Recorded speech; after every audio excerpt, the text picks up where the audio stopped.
ito ay rated SPG. Striktong patnubay at gabay ng magulang ang kailangan. Maaaring may masiselang tema, lengguwahe, karahasan, sexual, horror o droga na hindi angkop sa mga bata.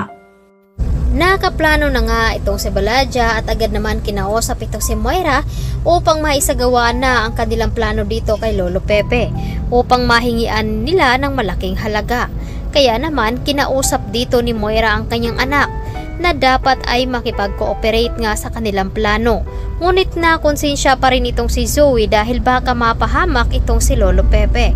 Dahil dito ay agad naman sinabi dito ni Moira na kailangan maging normal ang paghaharap nila dito ni Giselle at ni RJ. Kaya doon naman itong si RJ, habang nagiinom nga ito ay nilapitan naman siya dito ni Giselle dahil naapektuhan nga daw siya sa mga sinasabi dito ni Carlos. Kaya nagkaroon naman ng pagtatalo sa pagitan nilang dalawa dahil idinidiin dito ni Giselle ang pagbibintang tungkol dito kay Zoe na may kinalaman sa pagkawala dito ni Lolo Pepe. Ngunit idinidiin din dito ni RJ na walang kinalaman ng kanyang anak at dahil dito kaya nagkasagutan ng dalawa. Ngunit agad rin naman humingi ng pasensya itong si RJ dahil hindi niya maintindihan ang kanyang mga sinasabi dito kay Giselle.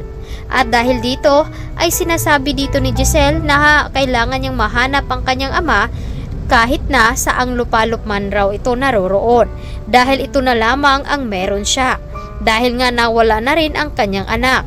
Kaya naman noong makaharap nga dito ni Giselle itong si Zoe ay agad niya itong nasampal.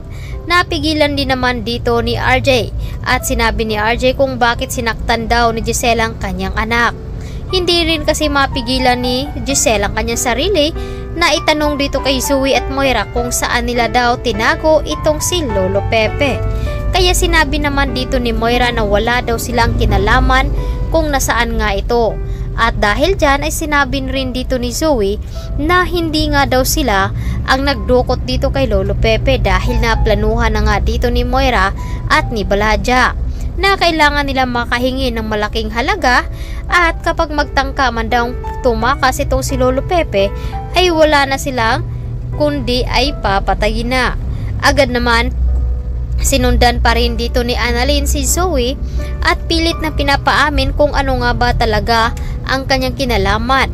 Ngunit napigilan rin naman dito ni Carlos itong si Annalyn at sinabihan rito na dapat itigil na nga daw ang pagdududa dito kay Zoe. Agad din namang sumagot si Annalyn na hindi siya titigil hanggat hindi niya natutuklasan ang buong katotohanan. At muli nga silang nagkasagutan dito ni Carlos dahil nga ipinagtanggol ni Carlos ang kanyang anak na si Zoe. Kaya dito napapansin ni Annalyn na meron itong hindi sinasabi sa kanila. Napag-alaman rin dito ni Annalyn na matagal na palang close itong si Do Carlos at dito kay Zoe. Kaya naman agad na sinabi ni Annalyn dito kay Doc Lendon na parang mag-ama nga kapag nagtatalo ang dalawa. Hindi na lamang na-imik itong si Doc Lendon dahil alam niya ang buong katotohanan na talaga namang anak ni Doc Carlos itong si Zoe. Kaya naman pilit na itinatago ni Doc Carlos ang kanilang sikreto dahil kapag natuklasan nito ay pati si Lynette ay makikipaghiwalay sa kanya. At dahil dito ay nanganganib na rin ang buhay ni Lynette dahil nga sa inutusan ni Moira na mga tauhan. Ano nga ba ang dapat gawin dito ni Harry? Kaya ito ang dapat nating aabangin ngayong hapon dito lamang sa